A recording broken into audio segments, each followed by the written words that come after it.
តើអ្នកណាទទួលផលប្រយោជន៍ពីការស្លាប់របស់កែមលីរាជរដ្ឋាភិបាលនិងគណៈបកជាអ្នកខាតបង់ដោយសារតែគេព្រោះគេគ្រាន់តែជាឧបករណ៍របស់អង្គការខ្មែរក្រហមតែប៉ុណ្ណោះនៅឆ្នាំ2025ប្រទេសកម្ពុជាលោកហ៊ូកែមលីពេលនៅរស់គឺជាឧបករណ៍បោកប្រាស់របស់ជនច័ន្ទបុតពេលសំរាំងស៊ីសម្លាប់លោកគ្រូកែមលីបានសម្រេចខ្មោចលោកគ្រូកែមលីคล้ายជាសម្លេងទ្របោកប្រាស់ដែលមានសំរាំងស៊ីជនក្បត់ជាតិចូលដៃជាមួយសៀមហើយចំណែកឯជនច័ន្ទបុតគឺជាដៃបំពងសម្លេងបោកខ្មែរយីតាកញ្ចាស់ចិត្តស្លាប់ជនច័ន្ទបុតនេះវិបត្តិកូវីដគឺគេហៅថាគឺវិបត្តិសុខភាពសាធារណៈរបស់ពិភពលោកតាកញ្ចាស់ចិត្តស្លាប់ជនច័ន្ទបុតបែរជាទាញមកទម្លាក់កំហុសលើប្រទេសកម្ពុជា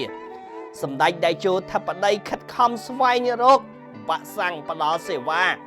ថែទាំអ្នកជំងឺកូវីដផ្ដល់គេហៅថាគ្រឿងឧបភោគបរិភោគទៅដល់ប្រទេសកម្ពុជាក៏ដូចជាប្រជាជនខ្មែរការបិទ lockdown ទីក្រុងភ្នំពេញមិនមែនតែប្រទេសកម្ពុជាមួយទេហើយក៏មិនមែនតែទីក្រុងភ្នំពេញទេគឺគ្រប់ប្រទេសមិនថាអាមេរិកមិនថាចិនមិនថាបារាំងមិនថាអាមេរិកមិនក៏តាកញ្ចាស់ចិត្តស្លាប់ជនច័ន្ទបុតមិនលើកនិយាយអំពីចំណុចនេះផងហើយបើនិយាយអំពីរឿងឧក្រិដ្ឋកម្មឆបោកតាមគេហៅថាប្រព័ន្ធបច្ចេកវិទ្យាណាឬក៏ online scam នៅអាមេរិកក៏មានដែរតាកញ្ចាស់ជនច័ន្ទបុតមិនក៏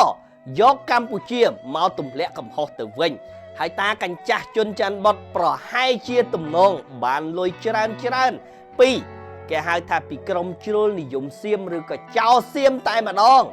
និយាយយូរទៅប្រជាជនខ្មែរ17លាននាក់គឺជាអ្នកបង្កើតភ្លើងសង្គ្រាមឈ្លានពានសៀមទៅវិញយីតាកញ្ចាស់ចិត្តស្លាប់យ៉ាងម៉េចហ្នឹងទទួលបានលុយច្រើនពីក្រុមជ្រុលនិយមសៀម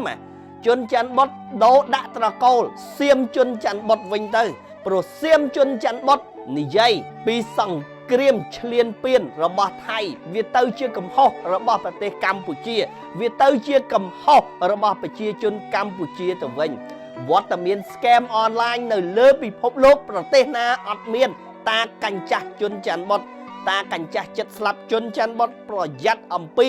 ពាក្យបោកប្រាស់ធម្មតាទេលោកប្រឌិតជនច័ន្ទបុតតែងតែប្រឌិតបោកប្រាស់ប្រជាជនកម្ពុជា